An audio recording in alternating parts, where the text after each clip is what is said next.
Welcome to Healthcare du Jour, where we dish up and digest the latest in healthcare. For the next 30 minutes, sit back as we bring you insight, commentary, and discussion on trending topics to the table, all expertly served up by our host and his guests. Healthcare du Jour is brought to you by Carium, the telehealth platform enabling healthcare's digital transformation, helping you care for people within the fabric of their daily lives. Now here's your host, Matt Fisher. Welcome back, and thank you for joining as we dive into the hottest topics in healthcare. I'm your host, Matt Fisher. On the menu today is Jason Burum, General Manager, Healthcare Provider Segment, Clinical Effectiveness at Wolters Kluwer. Jason, welcome to the show. Thanks, Matt. Happy to be here. Thanks for having me. It's great. And before we get into the main part of our conversation, what I always like to do is give my guests a chance to provide a little bit more of a background of who they are and what they do. So, Jason, the floor is yours.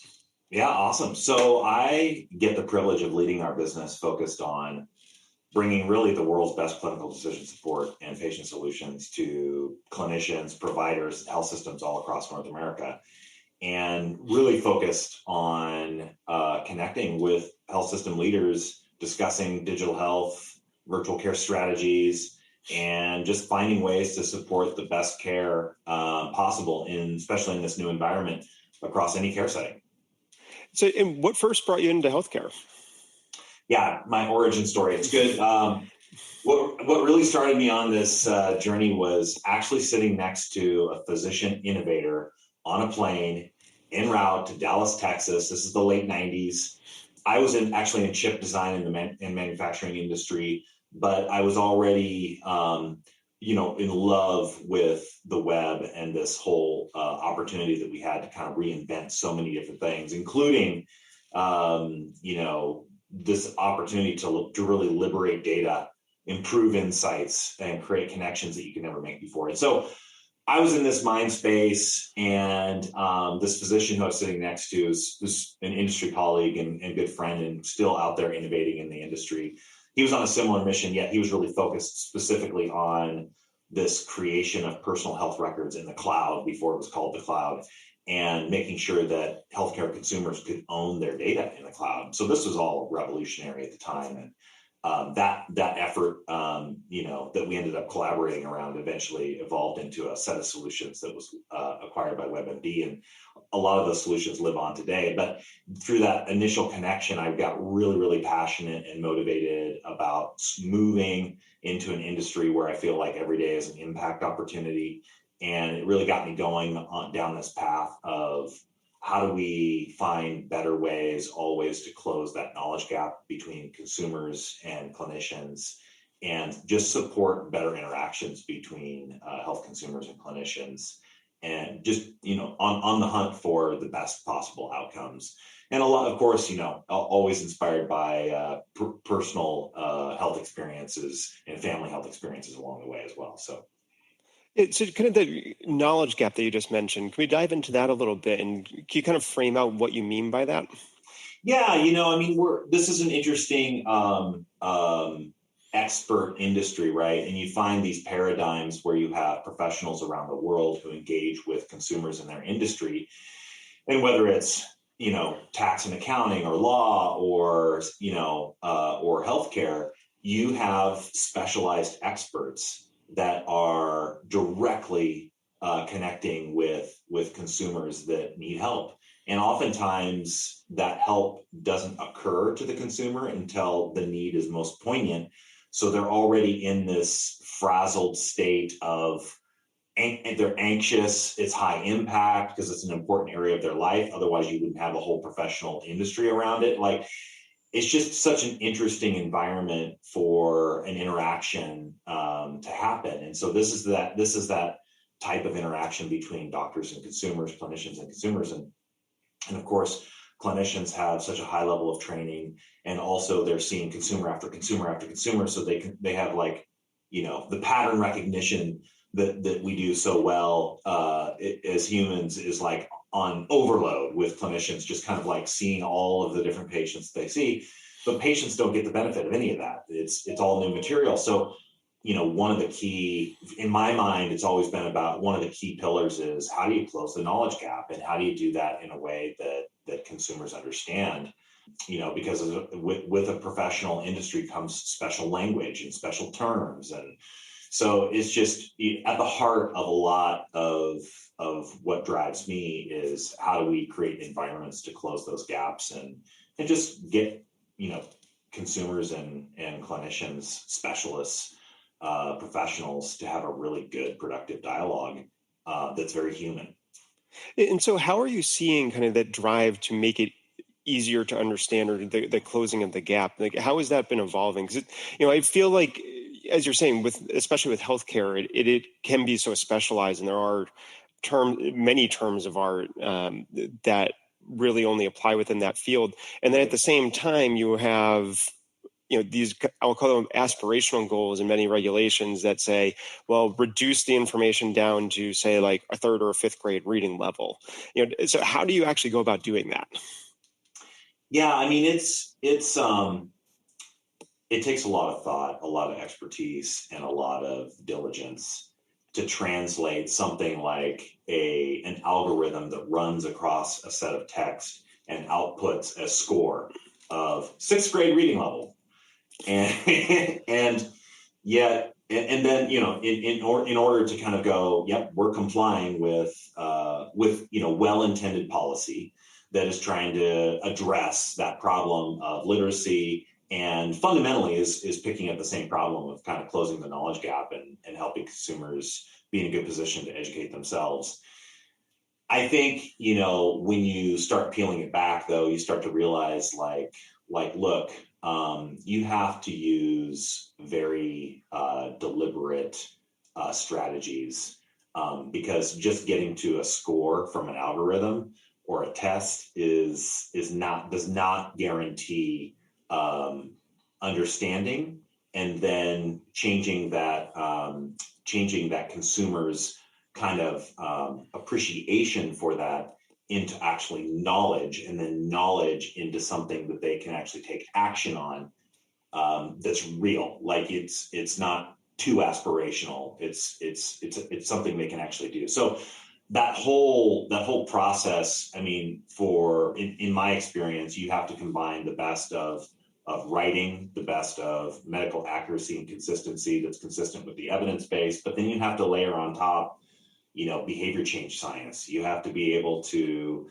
address consumers in plain language with a hopeful tone, with action orientation, with a white space around text that is displayed in a bulleted format that allows for easy action and is expressed in a way that allows the consumer to visualize what change they want to make.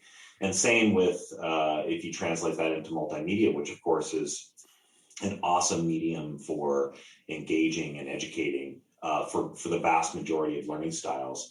And same thing, you have to have an aesthetic that is that supports diversity, equity, and inclusion. I mean, you have to be able to present information in a way that doesn't isolate certain segments of your audience right out of the gate just through a visual style or through a phrase, a colloquialism, or a phrase that kind of shuts down a part of your audience. So it's pretty multifaceted, and it's not for the faint of heart. And so I always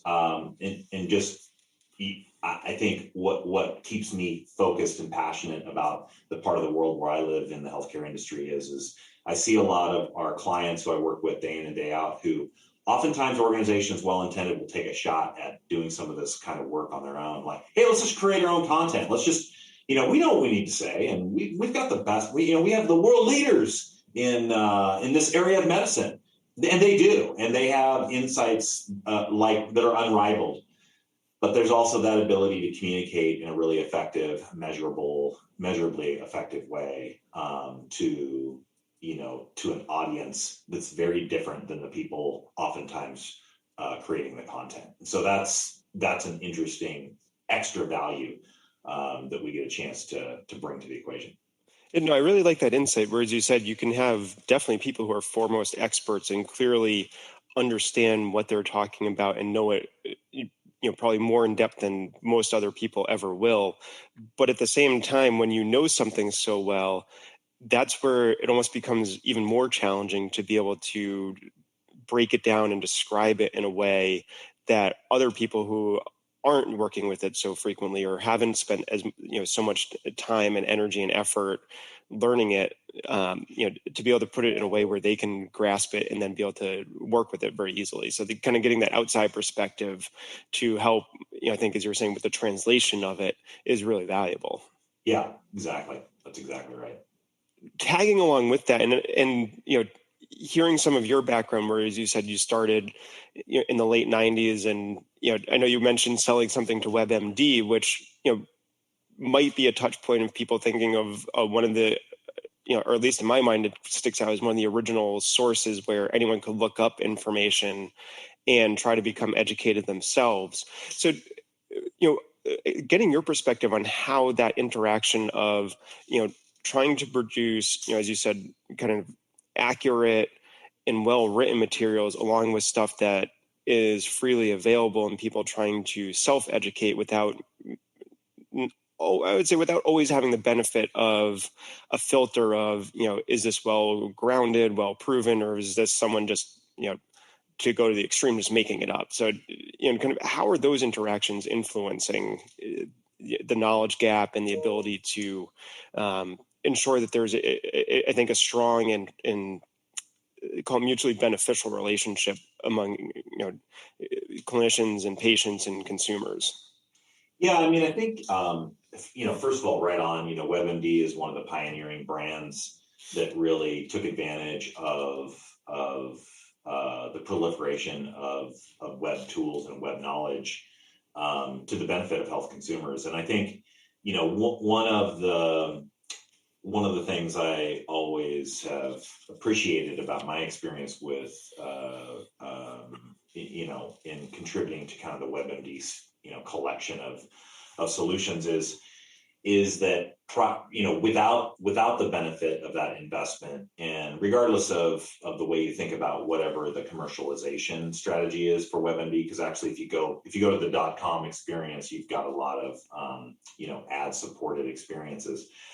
And sometimes that can it depends on your perspective, and even the consumer's perspective, it can jade you a little bit because you see medical manufacturer, you see pharmaceutical ads, and that really is what allows this kind of expert-based content to be revealed. In the absence of that, though, you have to be a little pragmatic. In the absence of that funding mechanism, you don't have the benefit of professionally created and curated, content and education opportunities. And so I think, certainly we've moved a long way forward since then as an industry. But I think even in those early days, this idea that healthcare is special, and even if you see some of the work that Google has done to create kind of a knowledge graph, when you search for healthcare terms, you've got a call out and a prioritization of kind of expert sourced information to support what Google is thinking is the needs of that healthcare term search that happened in their search engine. So I think we all recognize that health is special, and you need the benefit of expert sources, and the bibliography matters. And even if nobody ever reads the bibliography, the fact that the bibliography exists and there's comfort that when you scroll to the bottom, there's a bunch of their dates and timestamps and people's names with MD and other special designations at the end, and that the content has been put through its paces. It's necessary. We have to be able to display that. And I think the benefit that we have now is that with the digitization of care delivery, moving beyond the ACA, introduction of the ACA in 2010, but kind of that digital transformation, we're at a stage now where the benefits of digitization is happening in the process of care delivery, and patients and clinicians are benefiting from that. And I think the experience that we've had over the past 16 months or so, where the world turned upside down and we had to get really creative and think about new ways to engage consumers, only kind of accelerates the opportunity for us to move, more in that direction. And I think I definitely want to dive into that. And for those of you just joining, I'm talking with Jason Burum from Wolters Kluwer. And Jason, you're just talking about the benefits of digitization and the acceleration that's occurred as a result of the COVID pandemic. So, can you give any examples of the let's call them transitions, or the new method, or kind of new methods or new interactions that are coming into place that are both it sounds like that are both helpful, but also kind of forced upon the system just to be able to survive for some period of time. Right. Yeah, I think it's a super interesting experience for consumers and in our industry of professionals alike. It's helpful to really pause and kind of appreciate the environment where in a pre-COVID world where in-person care is absolutely the norm, and all of our processes, all of our reimbursement, all of our tool sets that surround all the participants in the process are all built around this in-person dialogue that's happening between consumers and clinicians. And then you move to it, you like overnight, really, you move to an environment where that's just simply not an option. Yet care must continue. So you see this this environmental change where we have telehealth or virtual care encounters literally go from very, very low volumes and really kind of like allocated to a scope of care that's very like I have a cold, my sinuses are it's like very, very narrow scope of care, very narrow set of reimbursement opportunities around this kind of like virtual or digital encounter. And you see that go from very low volumes to literally we're seeing data that says there were 96 million video visits during kind of the heart of COVID. And there's really no way that can happen smoothly. Yet we, from my experience, what we observed is an incredible rise to the occasion as an industry, especially health systems who are kind of, frontline delivering care and overnight, cobbling together what they can to make sure they're meeting the needs of their consumers, of their patients. So pretty incredible environment. So it kind of, as you said, there was that explosive growth, and now it's the newer data seems to suggest this ongoing slow ramp down where it's eventually going to, I think, hit a plateau, or kind of hit the new level set of where it'll initially be. So kind of how do you see that transition occur, continuing to play out? Yeah, I mean, I think we're seeing really good data roll up from lots of really great sources, but we're also seeing the way this is playing out in partnership and collaboration with our clients, where we're really looking to collaborate together to kind of rethink and reshape and really take advantage of essentially a new care setting to really improve patient experience and improve the flexibility of care delivery. And so, because it's like, we have these incredible opportunities now. Because if you think about an in-person encounter, you think about like, okay, I got to get on the phone. That's interesting. I got to make a phone call oftentimes to make an appointment. I have a waiting period to get in front of a professional. So I might have to wait a couple of weeks to see a doctor or a clinician in person. I have to make sure that, as the appointment approaches, I have to make sure that someone's at home taking care of things that need to be taken care of while I'm away. I have to drive, I have to park, I have to make my way through sometimes super complex campuses. I have to find the registration desk. I have to follow odd shaped like directional arrows that are in various colors on the floor or on the wall. I have to go check in. Then I have to be in a room with a bunch of others who are feeling kind of under the weather themselves. And it's not an awesome environment. Then I have to go in, like this whole experience of in-person care many times super necessary because of the resources that coalesce in that facility. The facility is important for a lot of reasons, but for a lot of care, it's not that necessary. So you know what I like right now is what we're seeing is in the early days of COVID, it was a rush to get infrastructure, processes, and staff in place to offer the right services in a virtual way. And many times that meant kind of like cobbling together approaches that were never really meant to scale and live on forever. It was just meant to turn the switch on. And I kind of think of that as the scrappy phase, and where the most resourceful kind of benefited from this huge leap in utilization. And we were seeing clients who had well over 1,000% increase in telehealth visits. And then, and now we look at it and we go, as an industry, we saw maybe 78-time increase between February of last year and April of last year in virtual visits, telehealth visits all by itself.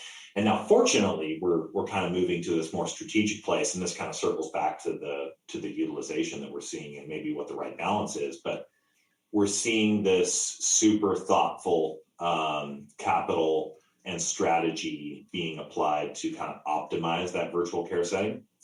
And this is where, from my perspective, our collaboration with our clients in the market is most impactful and most fun, because we're thinking through how to make the processes and the experience for both clinician and patient and the consumer even better.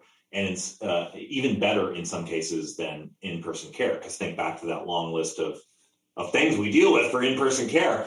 And there's a benefit, but like, do we always have to go through that whole thing? And so, and the reality is now that we're through this, we're starting to see the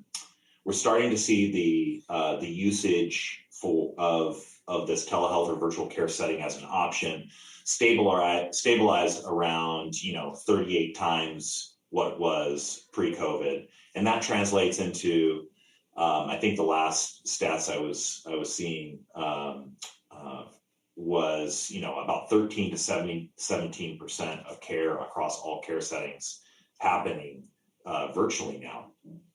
And the majority of clinicians and consumers, they want to see that continue as an option. Now, of course, from a clinician perspective, will we maintain the options for reimbursement that we currently benefit from right now in kind of this special time?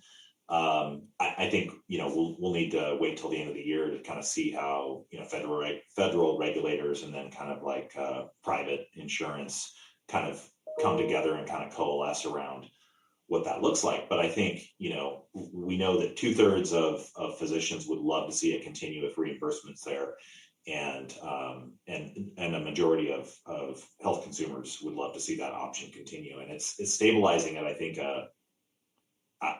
it's a good level, 13 to 17%, maybe 20% as a stabilization point.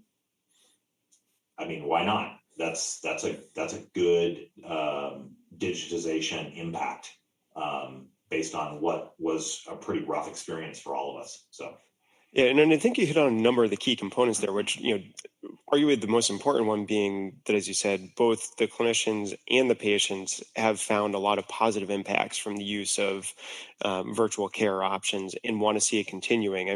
And I feel like I see a lot of that anecdotally just through, talking with folks or, seeing messages that come up on social media, and everyone, from both sides of that equation are wanted to continue, as you said. But, the kind of tag along piece, which was the last one you're talking about, is it's not going to keep being used by the system side if there's no payment for it, which was arguably probably the biggest barrier pre-COVID, because all these technologies existed. Maybe they hadn't necessarily been proven out, but they were all there waiting to be used. But there was no financial incentive to use it, or there was arguably a financial penalty, because even though you knew that you could be more efficient and you could be meeting patients where they are, you'd be losing out on money, and you could potentially put yourself into a situation as a practice or a system where you could jeopardize the ongoing existence of your organization. Yeah. I mean, I think right on. I think well said. I do think that just one point to kind of call out, I think, is that even though we know the technology, the capabilities existed to create the type of virtual care experiences that we fundamentally probably all benefit from having available as an option to improve access, to improve, the care experience, and the flexibility of care delivery is a benefit for healthcare consumers, who I think are kind of the biggest benefactor of what was a really tough period of time.